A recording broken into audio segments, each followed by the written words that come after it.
करताना पाहायला मिळत आहेत. घराणेशाही आहेत, मंत्र्यांच्या बायका, लाडकी बायको योजना. कसं बघता त्यांच्या आरोपाकडे?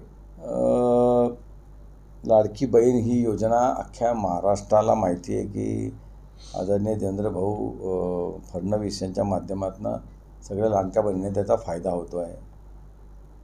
त्याचाच काही उपहास करत त्यांनी सांगितलं की लाडकी बायको योजना सुरू करायला पाहिजे.